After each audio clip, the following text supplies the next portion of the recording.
doesn't need any introduction is Jim Willie. Jim is a statistical analyst in marketing research and retail forecasting. Jim has a PhD in statistics. Jim is the editor of the Hat Trick Letter that you can find on www.goldenjackass.com. So, Jim, how are you, sir? I'm doing just fit and fiddle, and I'm doing fine.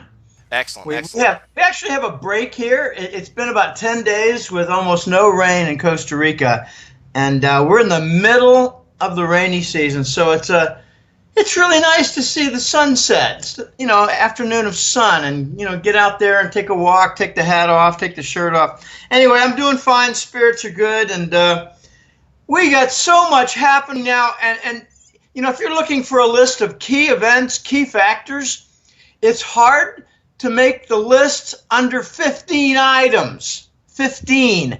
This is a climax of structural breakdown, climax of international conflict with hidden motives.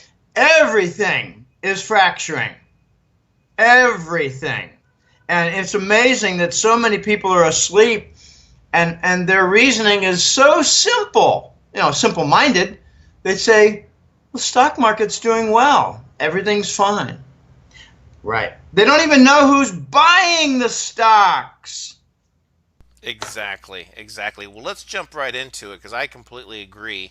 And one of the recent things that occurred, Jim, was we witnessed that the House and the Senate passed new sanctions against Russia. Now, we're witnessing some geopolitical pushback from very specific key members of the EU, including Germany. Can you talk about that, please?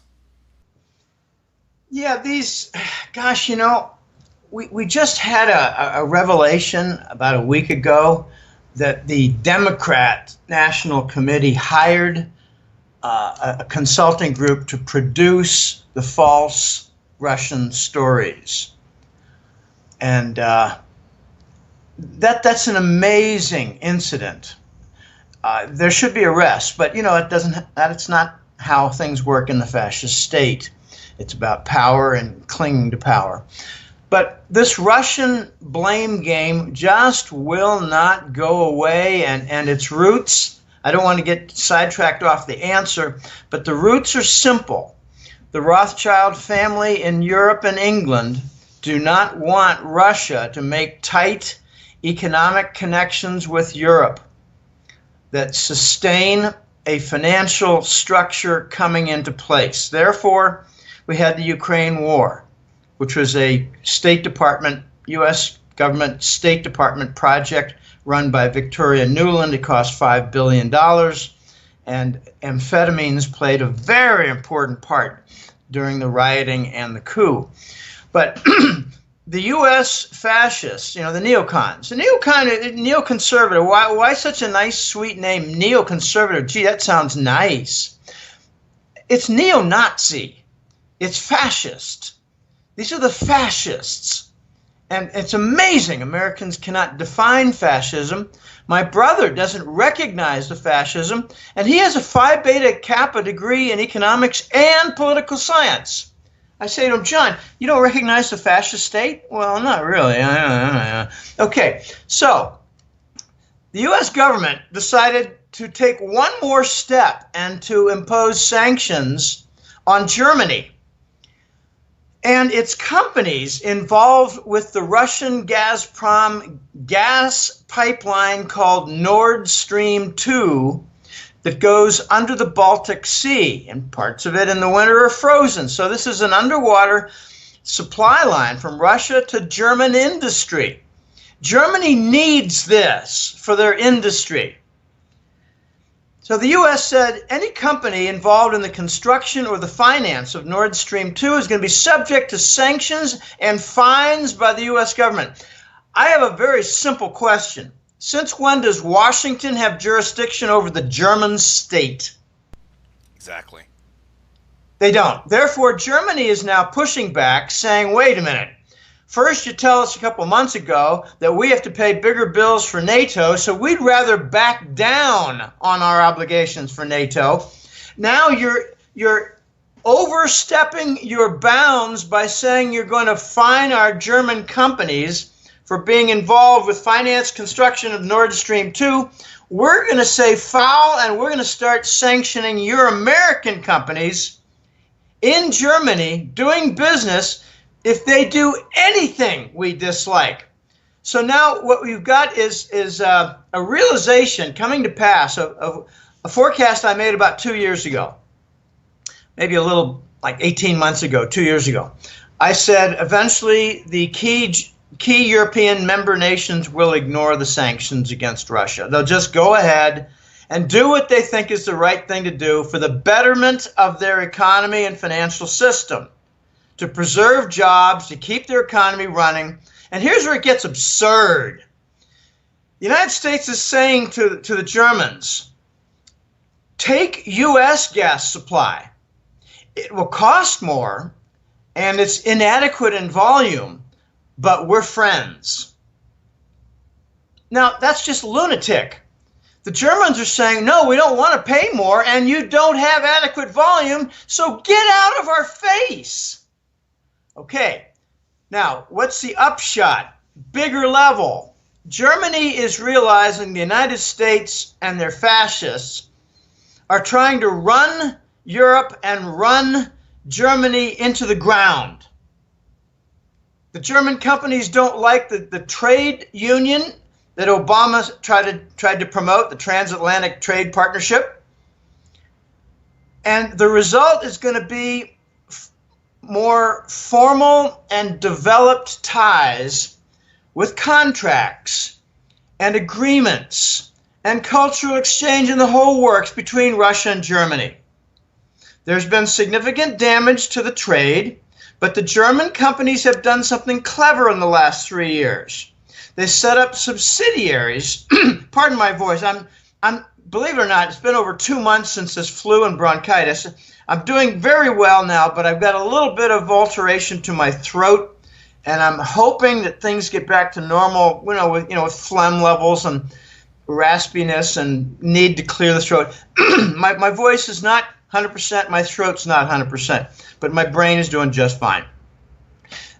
The Germans and Russians are going to continue their trade, they're going to develop it, and they're going to move away from something that the Germans did in the last 3 years in reaction. They set up subsidiaries inside Russia, so that the German Mittelschaft company, they would build stuff and produce stuff in Russia and send it to their Russian clients. It did not have to cross a border.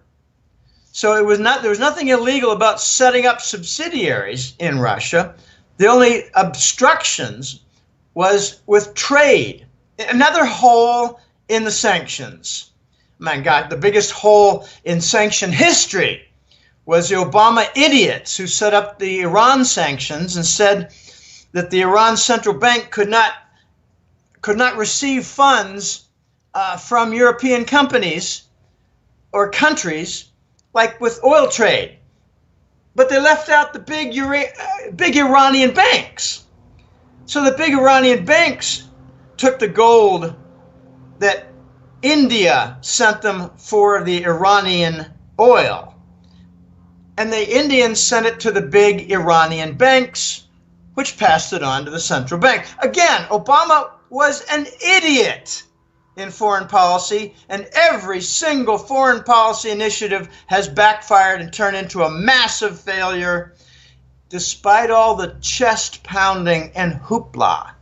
Okay, so the German sanctions, they also include Iran and North Korea, but I don't want to get into all that. That's just really silly, moronic stuff. But the sanctions that the Congress put about 3 weeks ago versus Russia are going to result in the Germans building up more trade, building up more contracts, building up more dual relationships, and continuing with the pipeline, ignoring the sanctions, probably threatening sanctions against the United States, companies in some way.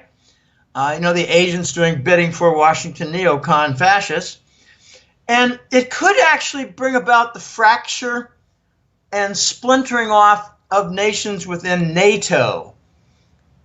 We've already got the beginning of that with Turkey. The Incirlik Air Force Base is no longer a NATO base. All the planes and assets, I love how they use the word assets. That's nuclear bombs. Right, right. All the assets have been moved back to Germany, and there's a rift between the Germans and the Turks right now over the failed U.S.-led coup against President Erdogan of Turkey, another failed foreign initiative. Oh gosh, so we got the German situation, and it is turning into a real mess. And here's what I predict: the U.S. is going to back down. The U.S. is going to back down and say, okay, you want to go ahead with your Nord Stream 2 construction finance. You want to supply your German industries with Russian gas. It's your decision. It's okay by us. In other words, we tried to pound down your throat something and it didn't work, and we're walking away from the room with our tail between our legs. Very interesting how the fascists not only destroy their host, namely the U.S. economy, they destroy their relationships with all allies. The process well along. The arrogance of the arrogance of the United States in regards to these sanctions, and we know in part, the largest part probably is in regards to the Russian interventions in Syria. And let's talk about the dynamics, Jim, of a post 9/11 Middle East and the United States involvement, and if you want to walk us through those events and leading up to what we're witnessing currently happening there with Qatar and the Saudis and the chaos that the United States has created. Okay. Obama thought it would be a good idea to disrupt all the Muslim and Arab nations. This is what we do. We don't leave nations alone. We try to interfere with their internal politics. Can you imagine Iran, Russia, China, and lots of other nations getting involved with the Democrats and backing candidates and bringing in straw figures and funding riots, and oh my gosh, we would cry foul. But that's what we do every single day, and we kill potential leaders like Campos in Brazil, because he looked like he was going to become president of Brazil, and we didn't like that. So he had a small plane accident, and he's dead.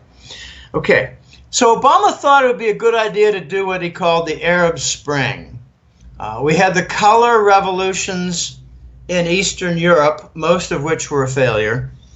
And now we had, in the last 8 years, we had the Arab Spring revolutions.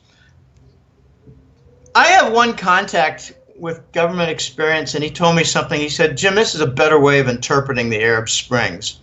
What they do is they try to disrupt the governments, disrupt the monarchies, disrupt the economy, and try to force the government to move their central bank gold. And once they start moving it, the Bush family comes in to steal it. That's one of the interpretations of Arab Spring. Get movement, steal the gold. How'd that work out in Ukraine? Very well. That's not an Arab Spring example. But within 1 month of the coup in Kiev, Ukraine, they moved their 44 tons of gold to New York. They'll never see it again. Okay, so the Arab Spring, it was, Egypt, that was a failure. Now they're kind of buddies with Russia, developing their trade, building up nuclear power plants with Rosatom help from Russia. The American puppet was displaced, pushed out, and a pro-Eastern figure is running Egypt. Move on to Libya, where we funded the revolt there, and the little known fact is that Gaddafi wanted to develop the gold dinar and have all North African oil sales to the West paid in the Arab gold dinar currency. And anytime the dollar is challenged in such a big way, leaders are killed and nations are invaded. And we bring up the sectarian violence nonsense excuse and the internal violence and destabilization. The United States is coming in to save the day. Yeah. Okay, so Libya is now a nation in chaos without leadership. And from what I'm hearing, the anti-West factions are taking control. It doesn't mean they're going to start selling oil for, gold. It just means there's going to be a lot more trouble for the Western leaders to bring Libya to heel. All right, move on. And the United States fully cooperated with Saudi to start a Yemen war because the Saudis are pretty much out of oil. Now, you don't read about that in the New York Times, that rag, or CNN, that rag. But Yemen is on the same Arabian Peninsula as Saudi Arabia. I mean, wouldn't you expect, say, Canada and large parts like the eastern provinces to share geology with the northeast and central states of the United States? Yeah, of course.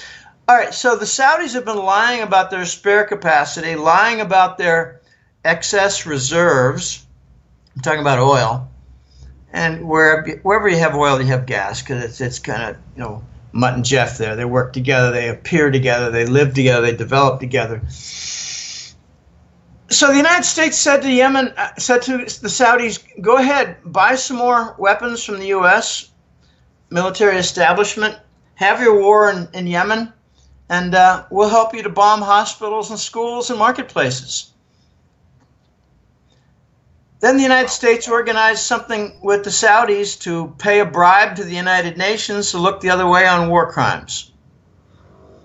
Now we're doing some phony arms deals with the Saudis. Remember 2 months ago, Trump went to Saudi Arabia with a lot of hoopla, fanfare, and orchestras and red carpet and a lot of bullshit, and announced these new arms deals. I immediately wrote an article pointing out 3 or 4 potential realities behind the deal, and some of my ideas were correct, and one I overlooked. All the arms deals were done by Obama, and there was nothing new. So, the United States is part of and accomplice to war crimes in Yemen, and I've come to learn something else recently, that the Saudis bought a P4 level laboratory to spread cholera by airplane drops. Wow. So now you have perhaps 1 million victims of cholera in Yemen, and the United States doesn't say anything. Okay, that's one of the other Arab Springs. Not really, but it involved Yemen, which is an Arab and a Muslim country, and they're victims from actions from one of the U.S. allies. Okay, the most recent one is Qatar. I don't care how it's supposed to be pronounced. I call it Qatar. I mean, they call it Qatar. I don't know, Qatar. This is not the television show with John Travolta in it from the 70s. This is Qatar, Qatar. Right. And what you have going here is an extreme deviation from 2 strong U.S. allies and supporters of Treasury bonds for 30 or 40 years, namely the Saudis and the United Arab Emirates, UAE. UAE is basically Abu Dhabi city-state and Dubai, the city-state. Okay, it's MBS and MBZ. Mohammed bin Salman, Crown Prince of Saudi, and Mohammed bin Zayed, the Crown Prince of Abu Dhabi, which is more dominant in the UAE than Dubai. Dubai is kind of a financial center, and Abu Dhabi is where all the rich guys live who call the shots and manage huge sovereign wealth funds, or what used to be huge. Anyway, MBS and MBZ decided that their war wasn't going real well in Yemen, so they're going to set their sights on Qatar, because Qatar doesn't have much in the way of defense. They got a very developed liquefied natural gas sector, and what they overlooked was that they have tight Russian connections due to the LNG, and they have tight German connections due to the technology influence, like consultants in their LNG sector. And the real weird wrinkle with Qatar is the United States has a Central Command Center, Central Command Control Center, CENTCOM, much like they have in Tampa, Florida. And the CENTCOM in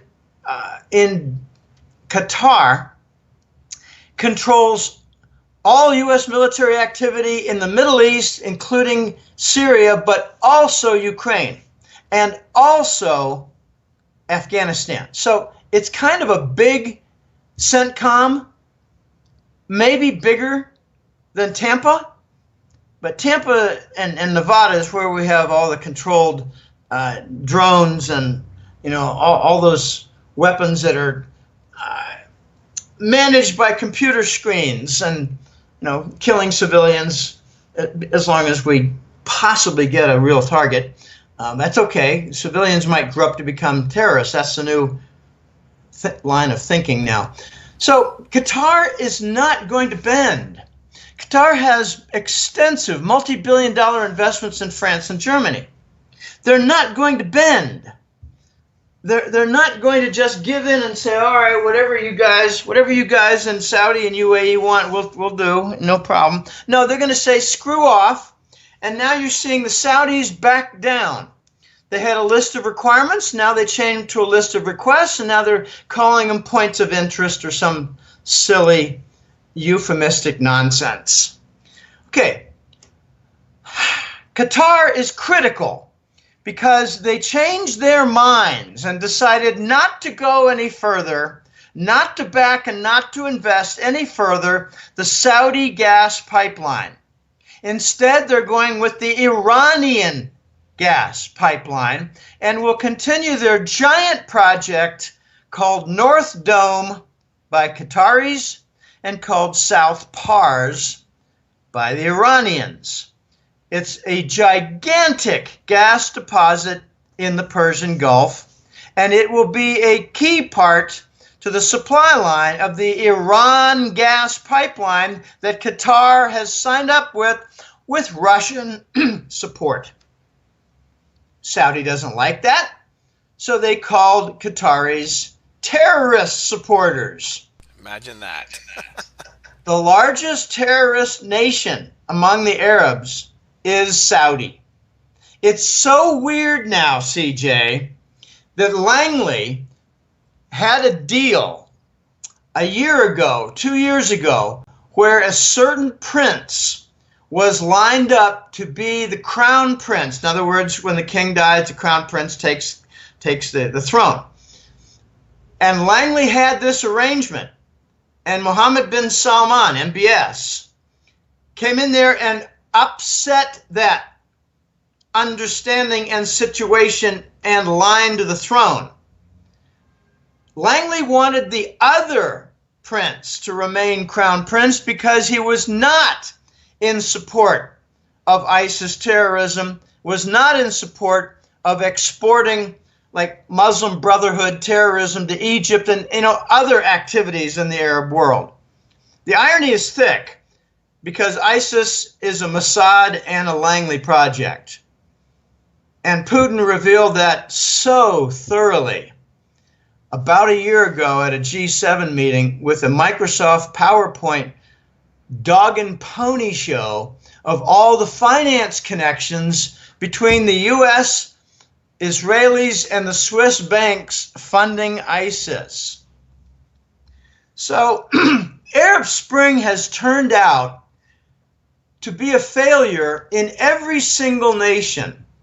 We disrupted their nations. We may have stolen some of their, assets like gold.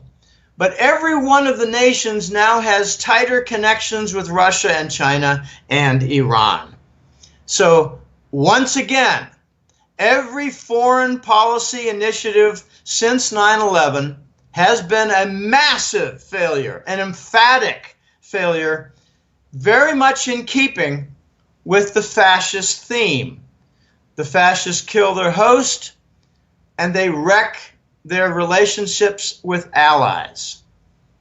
And it's true with the entire Arab world. The Voice has a simple conclusion. He says, Jim, with the petrodollar going away and decaying step by step until it's going to become a meaningless standard that's not honored anymore, meaning oil is not purchased with treasury bonds or treasury bills anymore.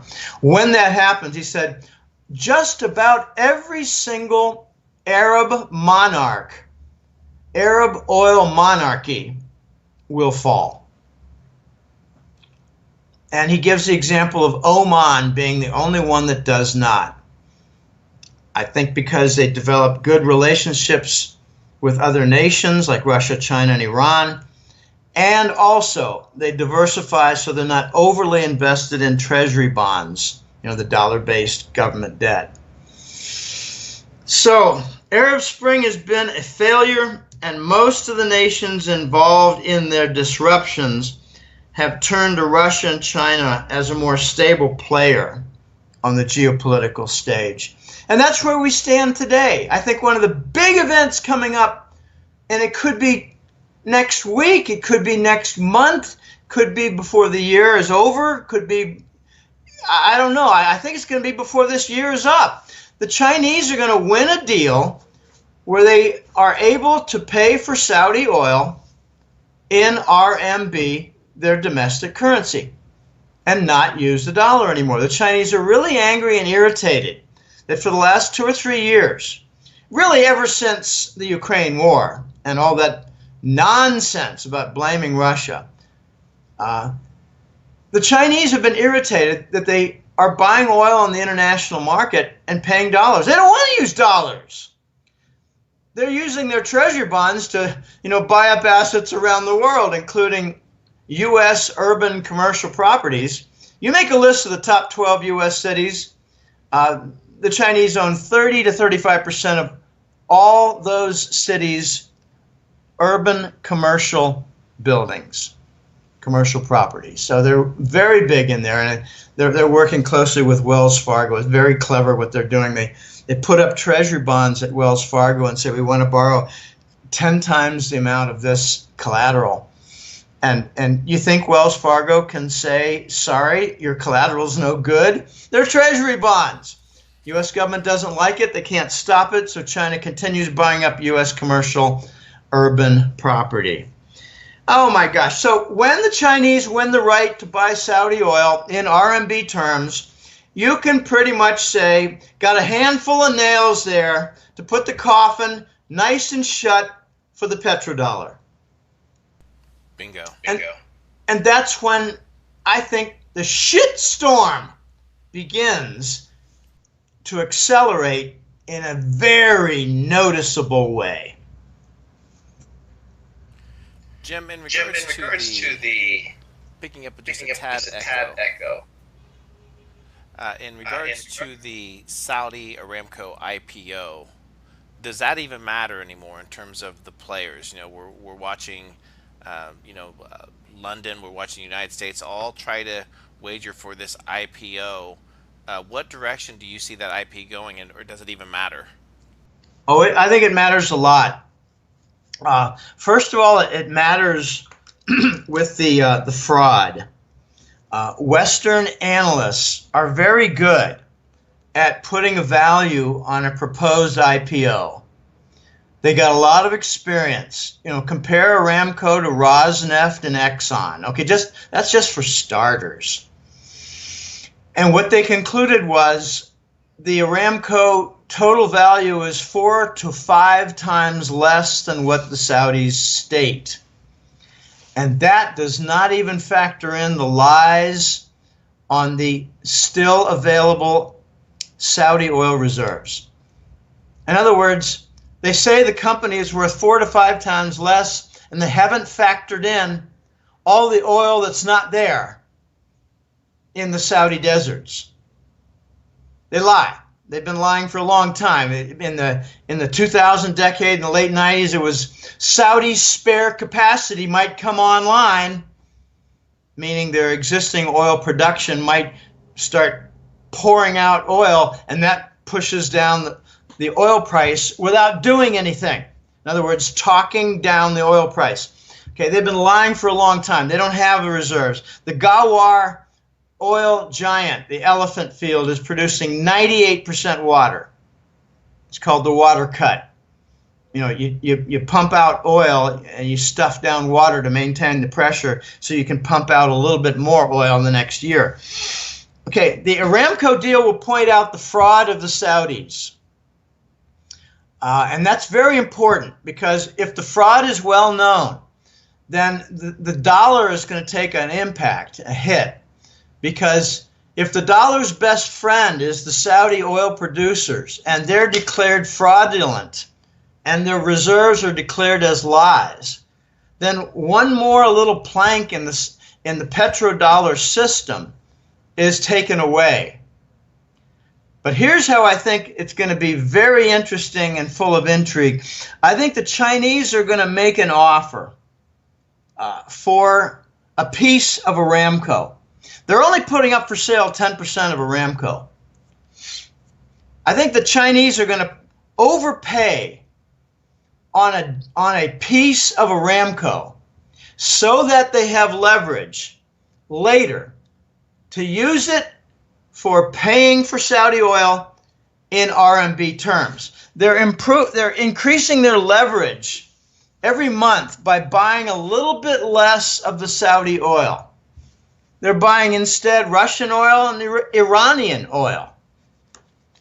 But if they say to the Saudis, look, we'll buy a nice piece of Aramco and we'll overpay. We don't care if we pay a little bit more than it's worth. That's okay, because we want a good partner in the Persian Gulf, the Gulf region.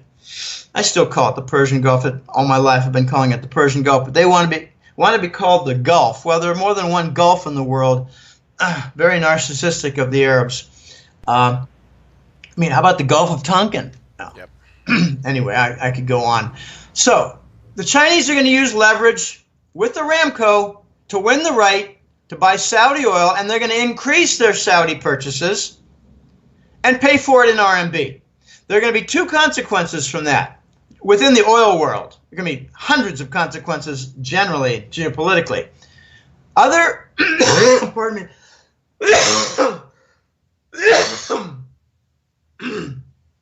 I got really dry there.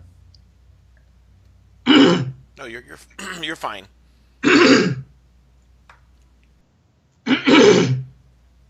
Sorry about that. Other Gulf Arab nations like Kuwait, like Bahrain, like Oman, they're going to say, oh, wait a minute, we don't want to lose any business to China. We'll take RMB too. And then you're going to have the whole Gulf region eventually accepting RMB currency from the Chinese. Okay, that's the seller side. The buyer side is going to be Southeast Asia. Other nations, I'll just make up one, South Korea. South Korea might come forward and say, well, we'd like to buy at least half of the oil from the Gulf region in RMB terms, because we want to diversify out of the treasury bonds in our banking system. And we'd like to have more Chinese bonds because they're neighbors. And we're doing more commerce with China. So we want more Chinese currency, and we like to hold government bonds. So other nations like South Korea, I mean, it could be other little nations like, Singapore, who knows? They're going to come forward and say, we want to hold less of treasury bonds, and we want to buy more Gulf oil in RMB and hold more Chinese government bonds. Okay, so the buyers and the sellers are both going to climb on to whatever the Chinese set up with the Saudis, because the Saudis have competitors and the Chinese have neighbors. Pardon me, I'm dealing with I deal with this every single day on my throat. I'm doing okay, but it's just a dry, raspy throat every day. Okay, so this is very big, and Aramco plays a piece in it, because the Chinese might use it as leverage. And they might prevent the Saudis from losing face with declarations of fraud and a failed IPO. Very important. So the Chinese might enter the Arab room on a white horse and help the Saudis out. And I guarantee you, if they get involved with Saudi Arabia, with oil sales, they're going to start influencing on the diplomatic level and try to bring down this intensity of war crimes in Yemen. Correct. Right. Jim, in regards to that, when you take a look at the Saudis' actions in Qatar, do you think that was green lighted by the Trump administration, or at least an advanced notice of what their intentions were?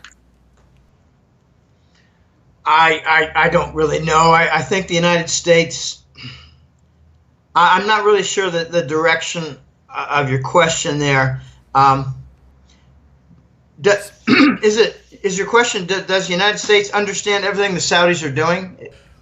Well, specifically, yeah, in terms of, because I think in part exactly what you just stated is watching a huge Saudi pivot away from the United States to China, and in regards to the IPO and the purchasing, that is probably further going to escalate the events in terms of the demise of the petrodollar and the dollar itself. Yeah, I think the actions toward Qatar by Saudi and UAE indicate very clearly that the petrodollar is dead. Not that it's, getting weaker. It's dead. It's dead.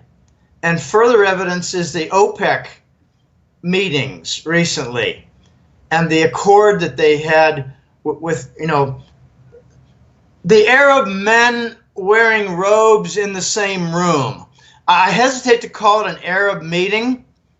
I mean, an OPEC meeting, an OPEC conference. It was more like former OPEC members wearing robes showing up in the same room. They made an agreement, and they've not honored it. OPEC is dead. I've been calling OPEC dead ever since September of last year, when they had a meaningless meeting in Vienna to try to reduce output, make an accord, and it failed. So now they make an accord and they don't honor it. What is that, progress? I mean, come on. OPEC's dead. It's been dead for a year. And now the targeting by Saudi and UAE of Qatar is very historic. Just start with the fact that the United States military has a huge base and a central command control center there. So what are they going to do? Overrun the country? Kick out the emir when they have a deal with the U.S. military? Okay, maybe they were hoping that the U.S. military would engineer a coup of the emir in Oman, and it's just not going to happen. It's not going to happen. I think I think Qatar has way too many strong connections outside of its country, outside of the Arab world. Has Chinese connections with trade, has Russian connections with LNG trade, has German connections with LNG technology, has U.S. military presence. Qatar's not going to bend. What you're going to see is the Saudis are going to bend. They're going to bend so far over that they're going to have to lift their robe and show their hind ends. I don't know exactly what the U.S. and Qatar have agreed to, but it seems like it's a giant nothing that the U.S. is asking of Qatar. Okay, you have all this pressure on Qatar, all these foreign connections showing to Qatar, including multi-billion investments in European companies. What is the message from the U.S. to Qatar? Nothing. What's the message of the U.S. military to Qatar? Nothing. Okay, a very loud nothing, CJ. So the U.S. tolerance, we're not tolerant of Saudi actions. We're complicit with their military actions. But when it comes to the attempts to isolate and blame Qatar for being terrorists, I don't think the United States played any role at all. The Saudis were on their own, and they went off on a wild spree and have been called on it. Now they're backing down. The Saudis are a disgrace. They're liars in the oil world.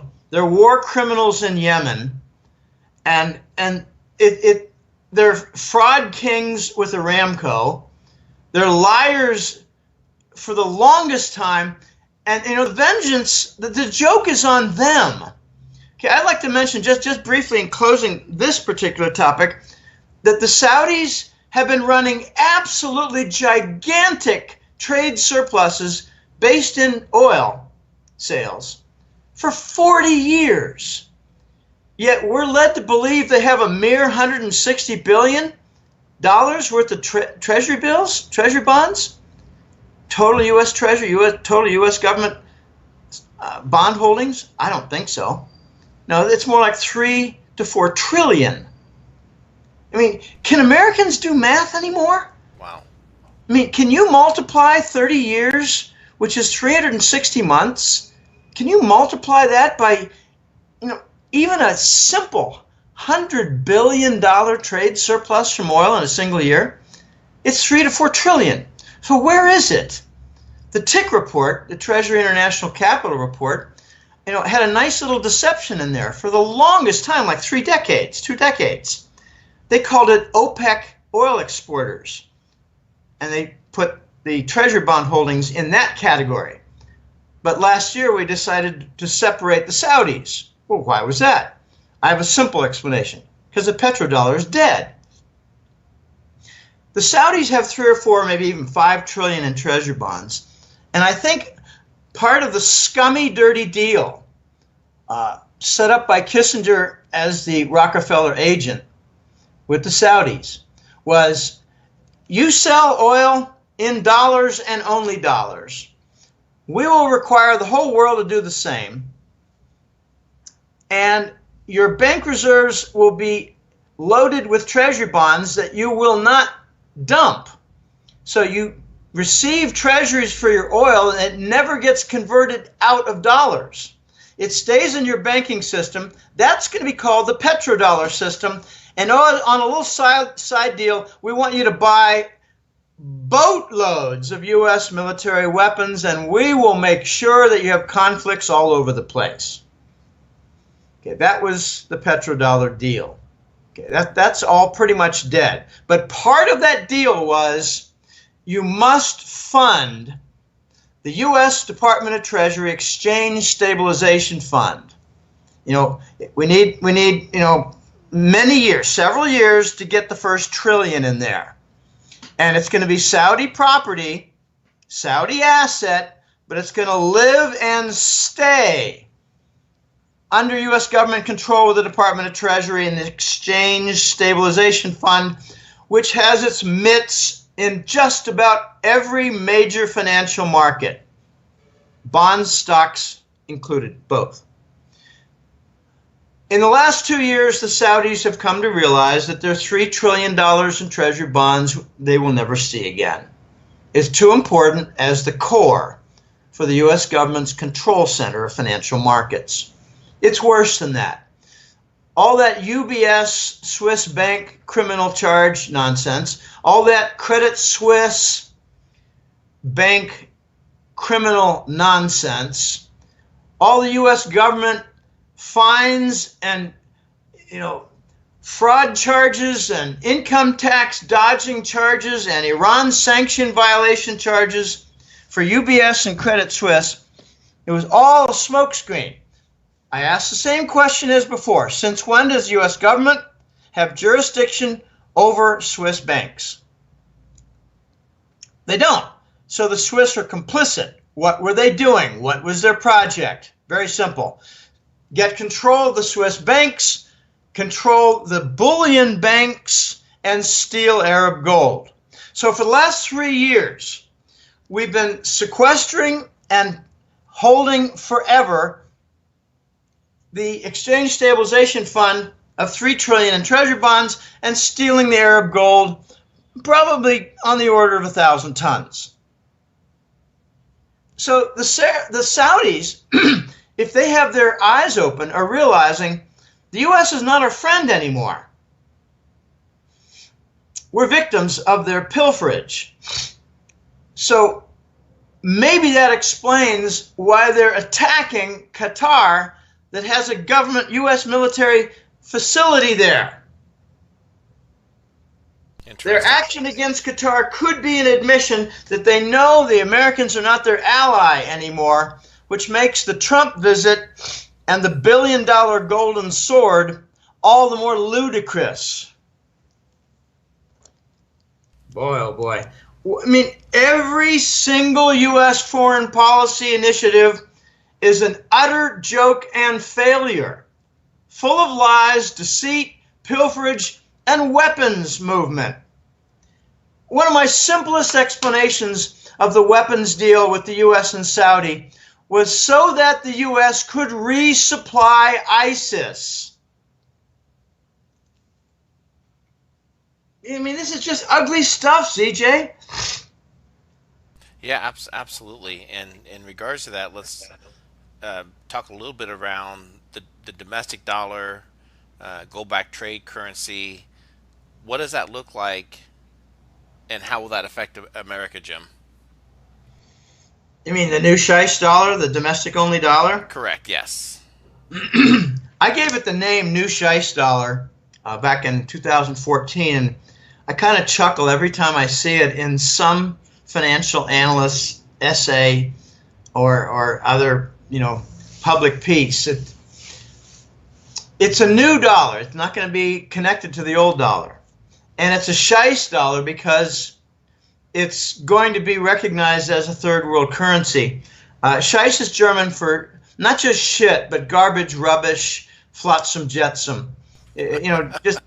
Just discarded goods, discarded crap. That's German Scheich. So the new Scheich dollar. Okay, let me explain how I think it's going to come to be.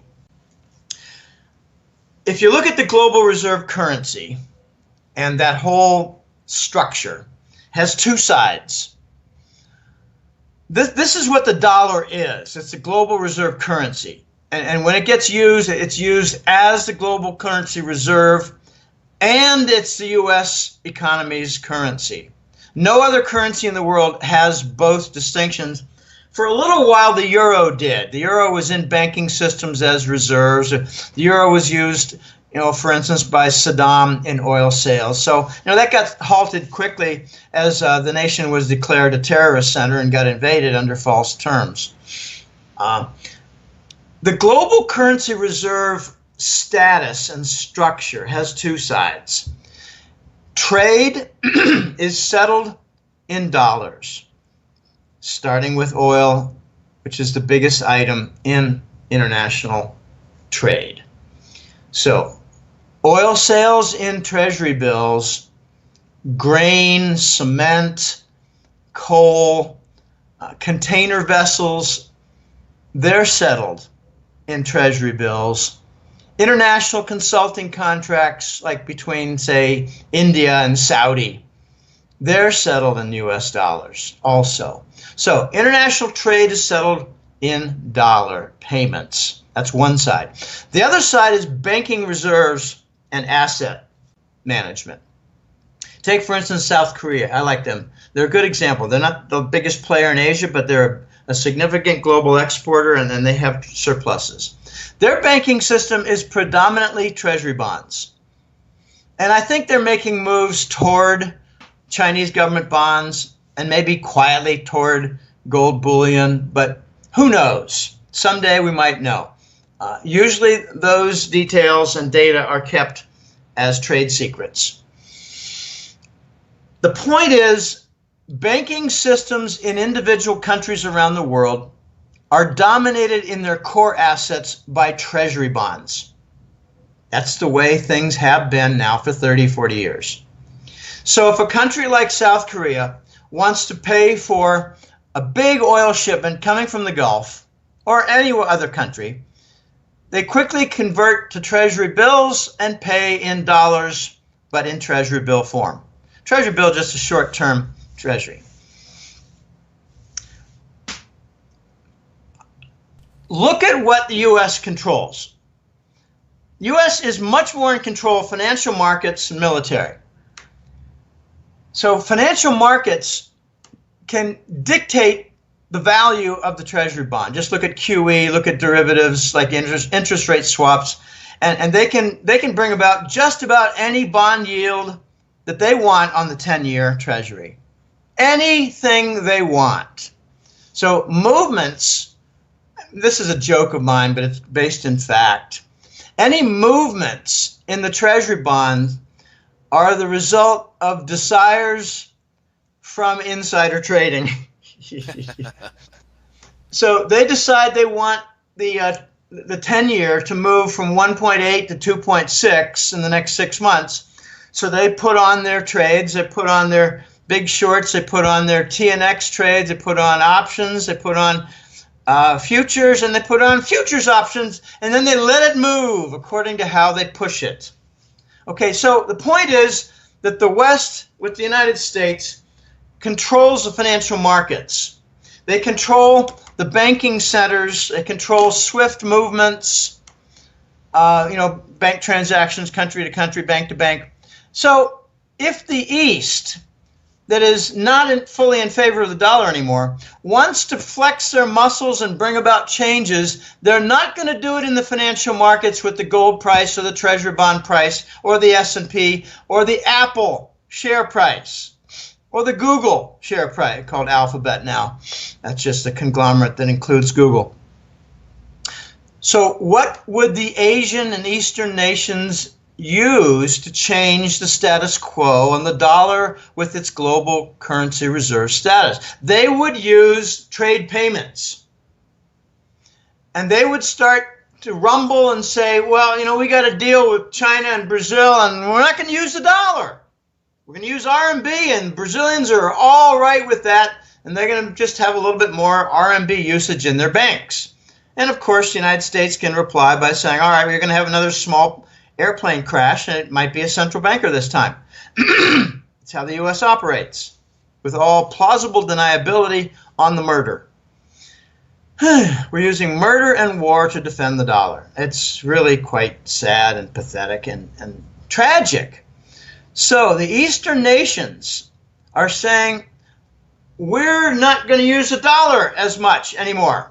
So Russia and China have a huge, they call it the Holy Grail, energy deal back in 2015. It's continued. It's not off track. It's moving along. Pipeline construction, LNG construction. And the Chinese are buying Russian oil and gas and paying for it in RMB. They have de-dollarized. That was one of my other forecasts in 2015 with the Ukraine war. I said, look for the Eastern Hemisphere generally to get off the dollar payment system in trade, to de-dollarize. And that'll have an impact on their banking system when they realize they don't need to hold dollars if they're not going to use dollars in trade payment. Okay, so the Eastern nations are going to use their industrial power, which is not minor anymore. And as Howard Cosell might say, it's not insignificant anymore. The Eastern nations with the BRICS and the emerging market nations have a significant, not a dominant, but a significant industrial output now. They have a significant total GNP now. GDP, economic size. And they have a very dominant population size. Anytime you include China and India, you got over 2 billion in those two together just to start off with. Massive. Massive. So The Eastern nations are going to use the trade weapon to displace the dollar as the global currency reserve. And I think the starting point, as I said before, is going to be the Chinese paying for Saudi oil in RMB, and the other Arab nations are going to accept RMB, and the other Asian nations are going to choose to pay in RMB. That's a handful of nails in the petrodollar coffin. When that happens, the United States masters are going to have a wake-up call, and they're going to experience a shut door a little more often. It's going to sound like this. We're an Eastern producer. We export to the United States, and we no longer wish to receive treasury bills in payment. And the United States is going to say, well, we're going to shove them down your effing throat.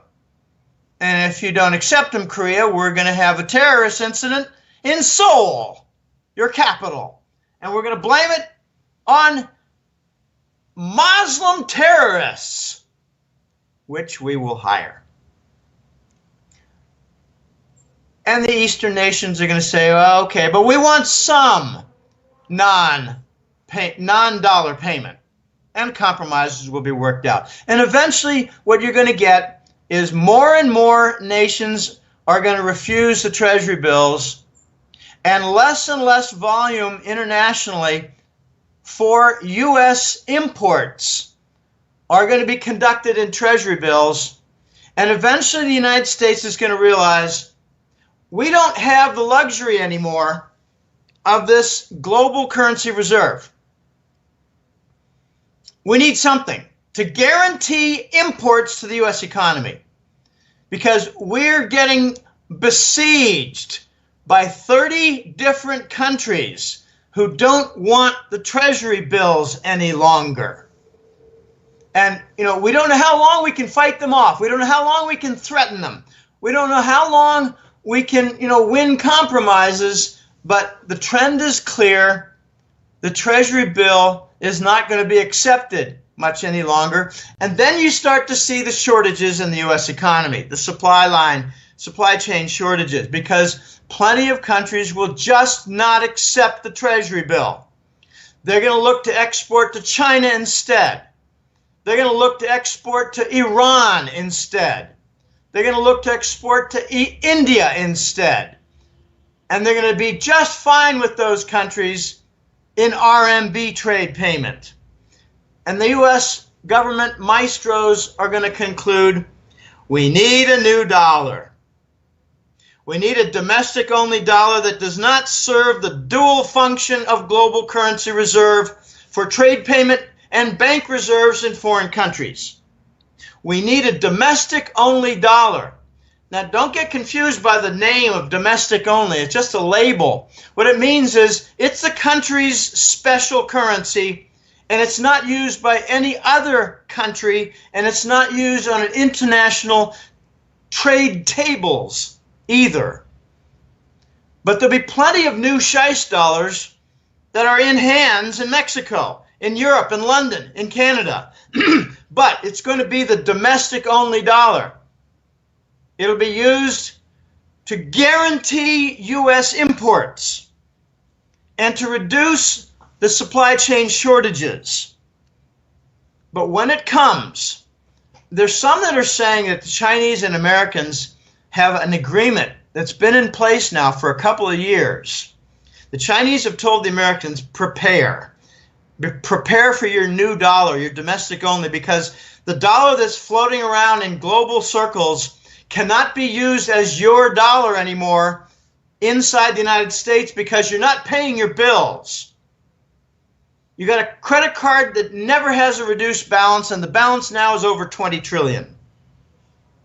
And what they're quietly saying is, we don't want your dollar to be used internationally when you're using it to fund your militaries. You're attacking countries that are treasury bond investors. And the U.S. in the last 2 or 3 years had a very curious, intriguing response. Okay, we'll fund a military arm with mercenaries and we'll pay for it with heroin. What's the name of that, CJ? Yep. ISIS. ISIS. And we'll have plausible deniability, and we'll fund it through Saudis, and we'll arm it through Saudis and UAE. And we'll have the Mossad in Israel manage things. And for the longest time, the United States used the Ankara, Turkey, U.S. Embassy as a command and control center for all ISIS military logistics. But something went wrong, and the Turks decided that they didn't like it anymore. So the Turks were not our friends anymore, and we tried to direct a coup against their country. It failed, and the Russians came in and saved Erdogan's hide and his family. So now you're seeing lots of Turkish-Russian deals, including the Turkish Stream gas pipeline for Gazprom, which is a workaround to get around Ukraine. Oh my gosh, another failed. All right, so I got off the track. The United States is going to be forced to come up with a new domestic-only dollar, a new U.S. home dollar. And the talk between the Chinese and Americans was that it had to be devalued by 50% right away. And what I'm hearing from my contacts in the U.S. government was that a compromise was worked out where there would be 2 rapid 30% devaluations of the new Scheist dollar. Let's do some simple devaluation math. It's really, I'm grateful to a couple of clients who actually sent me a contact us email to make it so simple for my mind. If you do a 30% devaluation, you're preserving 70% of the value. You do another 30% devaluation, you preserve 70% of the 70%. In other words, you preserve 49%. There's your 51% devaluation. I'm thinking that we're going to announce a 30% devaluation out of the gate for the new Scheist dollar, and we're going to mix it in with some form of account confiscation, bank bail-ins. We're going to lie about the second devaluation. We're going to say, no, it's going to be fine now. It'll be the 30% deval, and that's going to be, it for a long, long time. And then in 3 to 6 months, there'll be another 3% devaluation because of necessity. Right. Okay, here's the other lie. The U.S. is going to say, this currency is sound. It is loaded with integrity. It will have global confidence because it is backed by gold and other resources like oil. But the gold is the deep storage gold myth, once again. Fort Knox has gold, but I'm told it has 1 or 2 barrels of coins valued somewhere under $2 billion. Okay, all the Fort Knox gold, once it was there, 8,700 tons, was worth on the order of $400 to $500 billion. That's all gone. Okay, so the gold will be the fictitious, falsified, deep storage gold bullshit. And what will the oil be? Well, the oil will be real, but it just won't be much in volume. I did a simple napkin math calculation and came up with the Strategic Petroleum Reserve, CJ, was worth a cool $7 billion. Wow. So if we have a trade deficit of $500 billion, we need 70 Strategic Petroleum Reserves to forfeit. Okay, so other simple napkin math is if you take like a $1,300 gold price, the $500 billion trade deficit translates to over 10,000 tons of gold every year. Amazing. So would you think that it's an appropriate name to call the new Scheist dollar a third world currency? Basically, yes. Basically, yeah. All right, now, we got the underpinnings of the new Scheist dollar. We got its usages. We have its phony backing. or inadequate backing, inadequate and FODI backing, what will be the consequences? It will be a severe price inflation, sudden, for all imports. That Toyota car that was $25,000, no, it sits a little bit more now. It's like, you know, if you have a 30% deval, it's about a 40% increase in price. So think of it as 25,000 times 40 to 10, a $35,000 Toyota instead of 25. Maybe $35,000, $36,000, $37,000 instead of 25. And what's going to be really interesting is that we're going to hear a lot, I mentioned this in other interviews, we're going to hear a lot about buy American. I mean, now that we have our own dollar, let's buy American and help reduce the trade deficit. But the problem is so much more thorny than it sounds. Imagine just, you know, the big three U.S. automakers. Well, for the longest time, especially under Iacocca, Chrysler was bringing in a lot of Mitsubishi engines. Correct, yes. So the debate is going to be over buying American cars, and then the problem revealed will be all the foreign-made components that are subject to higher prices. I'm not certain, but I believe Ford has the lowest import components. If that's true, and I'm not certain of that, if that's true, Ford will see the lowest increases on its prices from the new Scheich dollar. And if Chrysler is still importing a large amount of components, then Chrysler cars will see the biggest price increases as a result of the new Scheich dollar introduction. Now turn to agriculture, food supply. When I was a kid, the United States was importing a very small, like 10, 15% of food. And, you know, it was kind of like cool stuff, like, you know, coffee from Colombia and, you know, chili peppers from Mexico and jalapenos. Okay, fine. When I was in graduate school, I used to notice, oh my gosh, look at that. Here we are in January, that's a funny looking tomato. And look at closely, and there's a little sticker on it saying from Chile.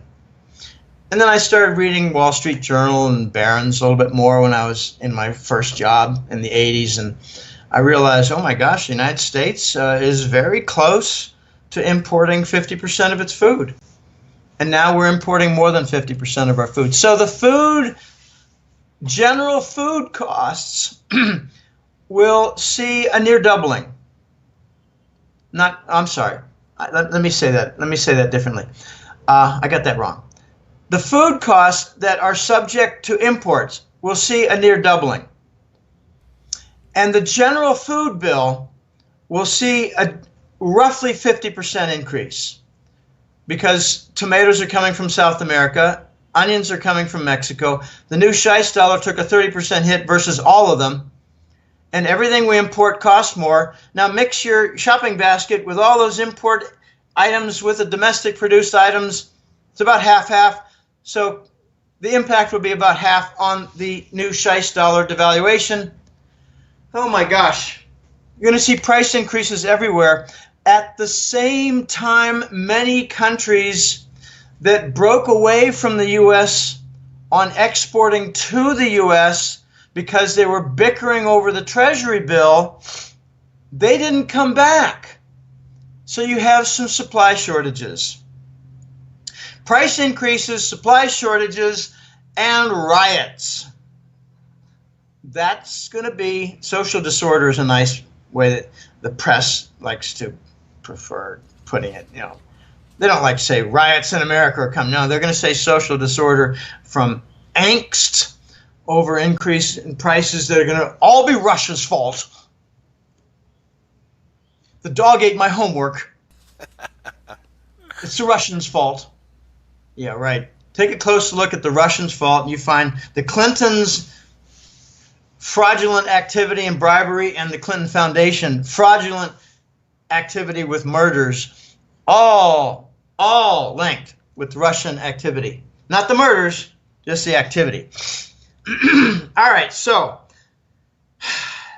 The impact to the U.S. consumer is going to be gigantic. They're going to be told that it's going to be a salvation. The reality is it's going to be an open door to the third world.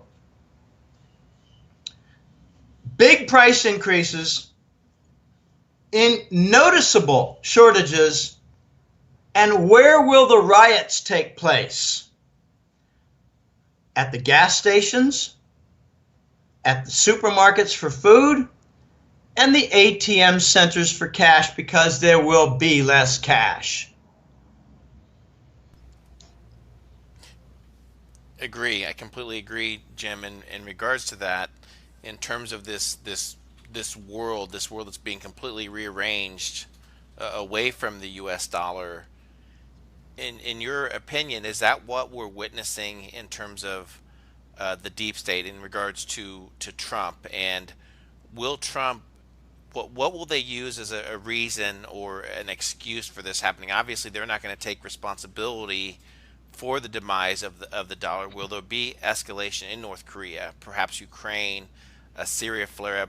What will they blame this on? Well, to begin with, the deep state is pushing the U.S. government in a way to try to bring the rest of the world to heel, bring them under command, put them on a leash. And one country after another, starting with the East, said no. And now Germany in the West is saying no. So my catchphrase is that the U.S. government is going to begin to sanction a lot of different countries, and the result is that they're going to sanction pretty much the rest of the world and win isolation. If the Germans embrace Russia more with trade, finance, and development, technology sharing, that sort of thing, it's going to be a blow to the U.S. The Germans are going to say, well, with all the actions that are underhanded and heavy-handed and all the nonsense from Washington, we're going to do less trade. We're going to tolerate less trade with the United States because we're going to make up for it with China and Russia and the East, the Eurasian trade zone, the development of Thailand, the development of Kazakhstan. Okay, these are not countries in the Wall Street Journal publications. The U.S. is going to win isolation by continued pressure and trade sanctions. The U.S. is going to win isolation by conducting the deep state's agenda of chemtrails, GMO seeds, fracking of oil, and laced vaccines. And when the failure comes, that's going to be most noted with the new Scheisse dollar. The United States is going to need a fall guy. They're going to need a scapegoat. They're going to need the blame game to go into hyperdrive. And I think they're going to blame Russia, China, and Syria. Syria is going to be the fall guy for the Arab world. I mean, it might be the Saudis that betrayed us, but we're going to blame Syria. Now, as for Trump, this is going to sound like a very funny statement to make, but I'm just going to say it. Trump is becoming more and more an irrelevant figure as the days pass, as the months pass. You can focus on, the Trump-Russia connection all you want, but all you're doing is proving you're an idiot. The connection between Russia is with the Clintons and the Clinton Foundation. The bribe money, the trade money, the uranium deals, it's all with Russia and the Clintons. So if you want to focus on Trump and Russia, you're proving you're an idiot, and you're proving that you swallow the nonsense from the New York Times and the CNN factories like a moron. Now, is the deep state moving against Trump? I don't know. I don't care. When the Trump administration announces something, I used to be in favor of Trump when he got elected because he had a pretty interesting agenda. and I don't see a single item on his agenda being followed. I do see potential traps built by Trump so that his enemies would fall into them. And if he is in control of those traps and designs those traps, then my hat's off to him as a very clever move.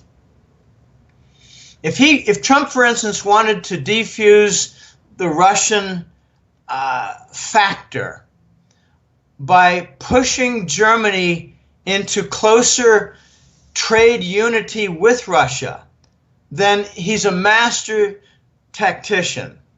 But I'm not sure whether it was a Trump active action or a passive action. And I don't care.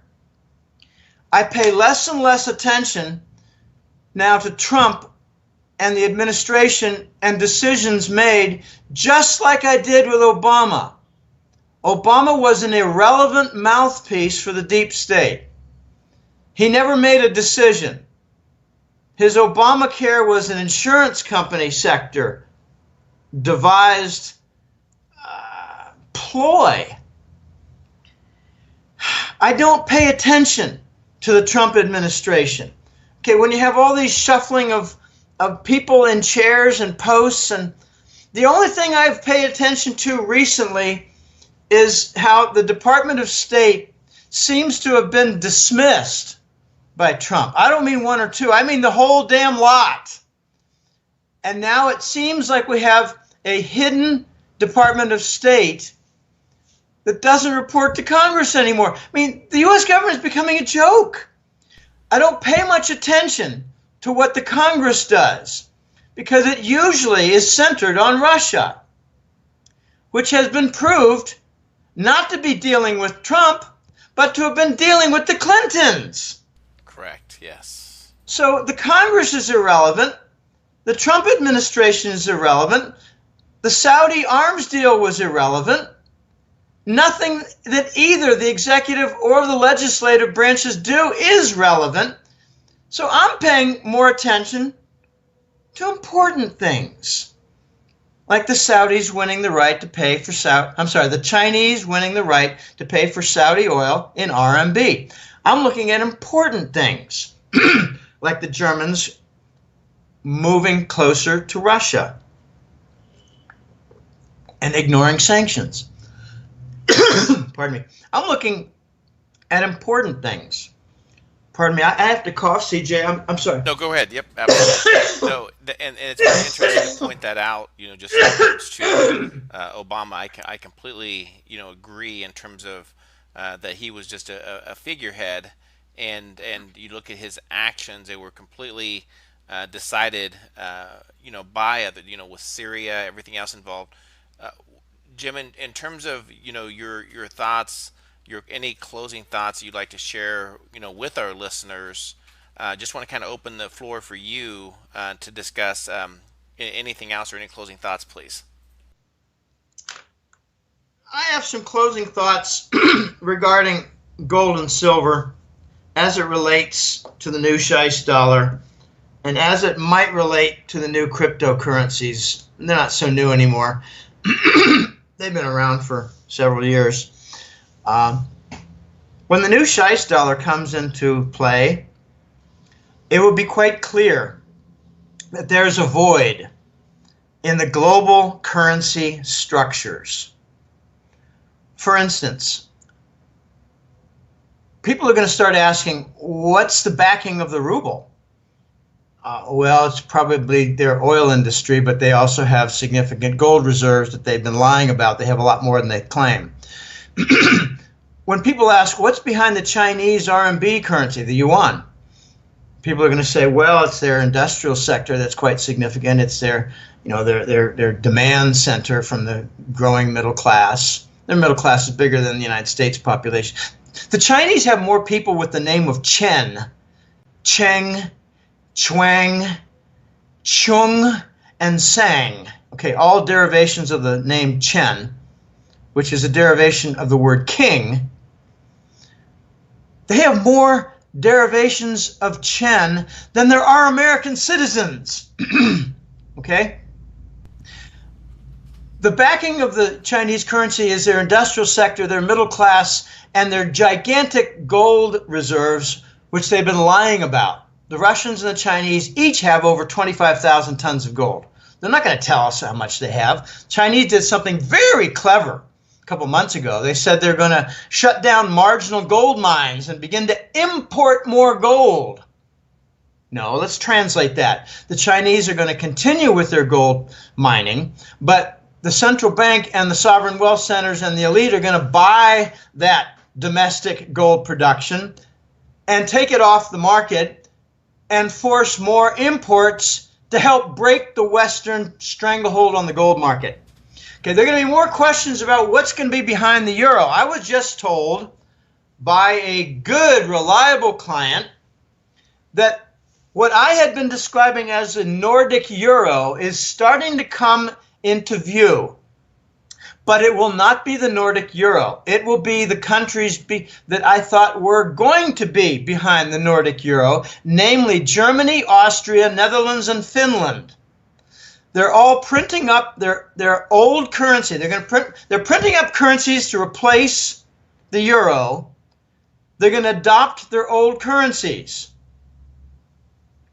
The Germans are printing new Deutschmarks.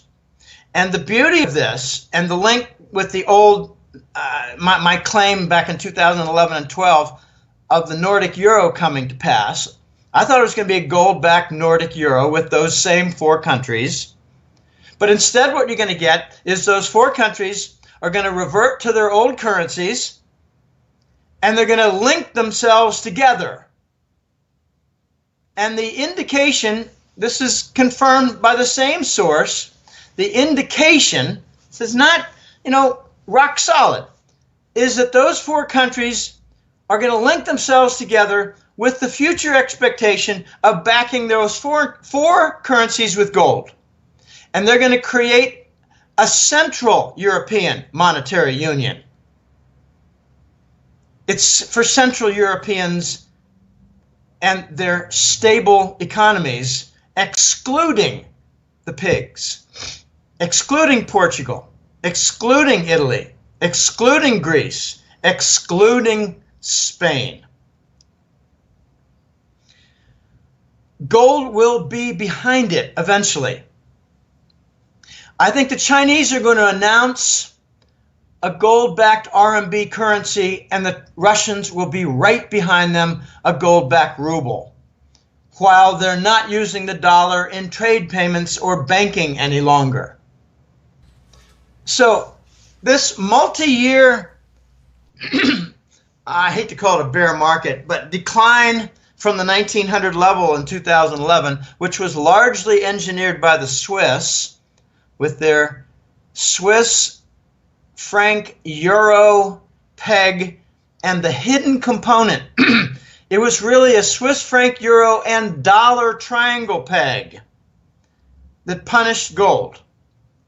It wasn't just a franc euro peg at 120. It was a franc euro dollar peg that worked to bring down the gold price. Okay, that's going to be reversed. The Swiss are now in such deep shit. They're holding way, way too many euros in the Swiss National Bank. The Swiss are holding way too many U.S. stocks. They thought that they'd get some appreciation, not hold a dead asset like the Treasury bond. Ooh, a dead asset. No, it's not only dead, it's toxic. If I were to say to you back in the 80s, CJ, there's going to come a time in the future when the U.S. government is running trillion-dollar deficits. Ho, ho, ho, what a joke, Jim. That'll never happen. Yes, it did. And they're going to print money to monetize it and call it stimulus with quantitative easing, which is what the Japanese did. Ho, ho, ho, that'll never happen in the United States. Well, it's happening. It's happening now. And there's all kinds of deceit, fraud at work to support the dollar, and war to support the dollar. False cause of war with Iran. I mean, Tony Blair in England is now in hot water for the whole false cause of war for Iraq, 2003. And let me make a couple last closing comments. I am no expert in the cryptocurrencies with Bitcoin and et cetera, Ethereum and all these. I'm not an expert, but I have begun my little project, my little education process. I have invited 3 or 4 smart colleagues and clients to assist me and to engage in conversation and pass information, pass me a video, pass me an article, pass me an interview, like with Nick Szabo, who's a principal player in the development and the design of cryptocurrencies with encryption and smart contracts, etc. I'm going to include them, the cryptocurrencies in development and impact with both finance and economics, commerce.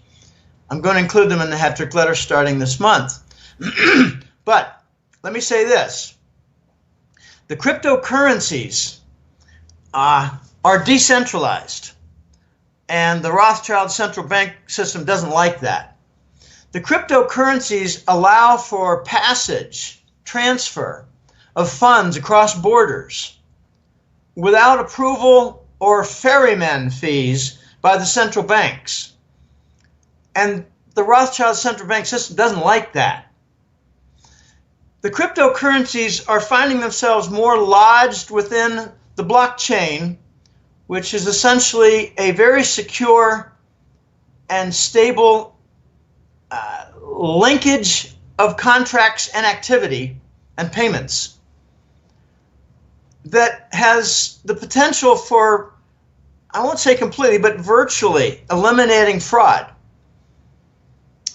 And eventually, we might see soon the Chinese announcing a gold trade note, gold put up as equity and on margin to facilitate a payment for, say, oil from the Gulf region.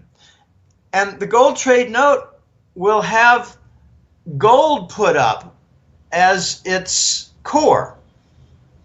And the big question remains is, where's the gold going to exist? Who will control it?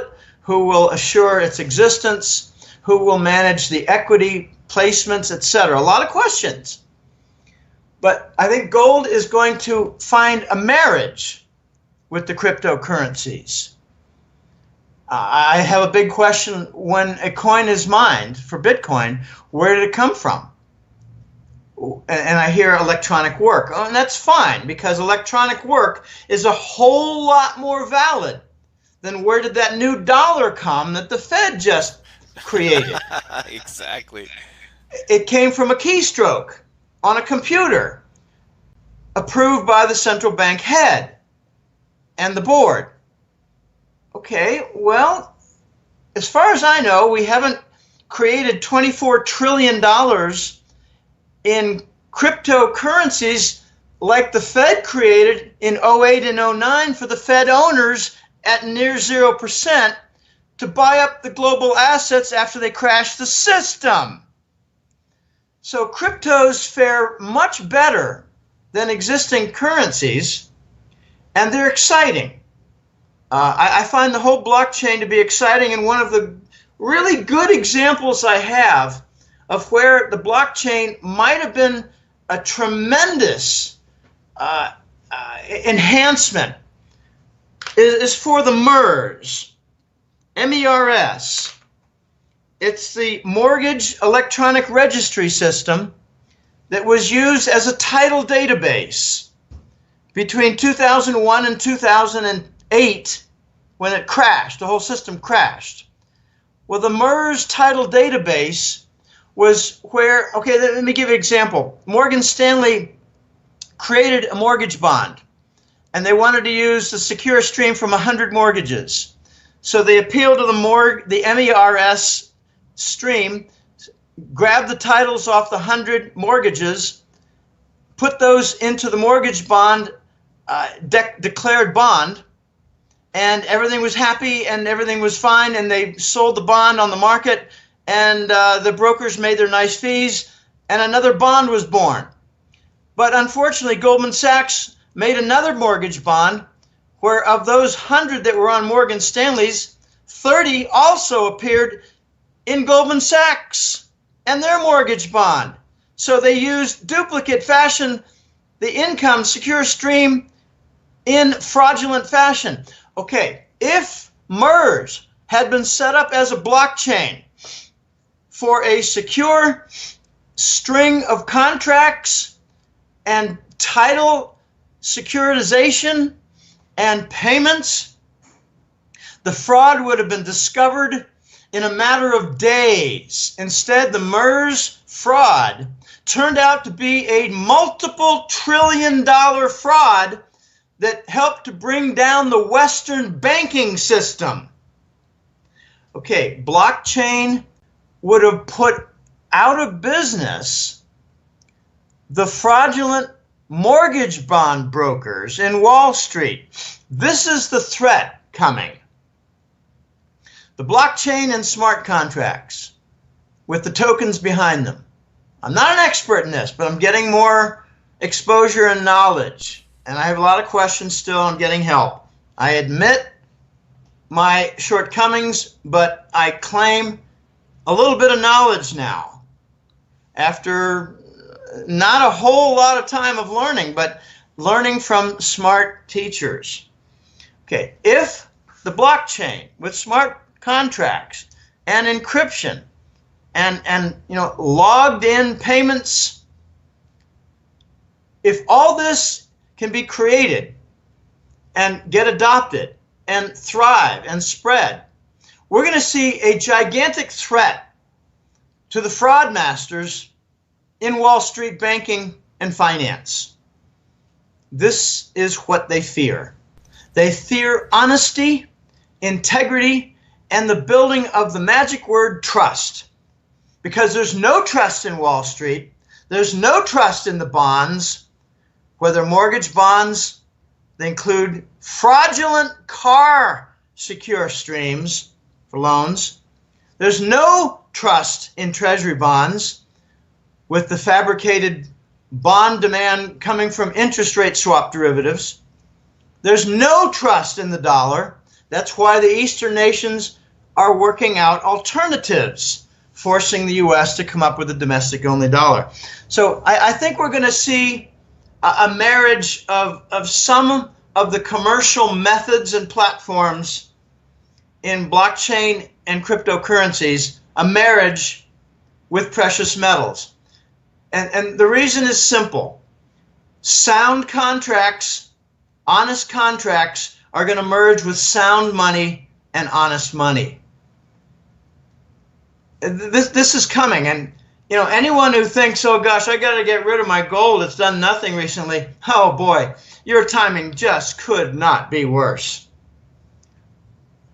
We have now many currencies that are in breakout mode in a minor way, breaking north of a downtrend.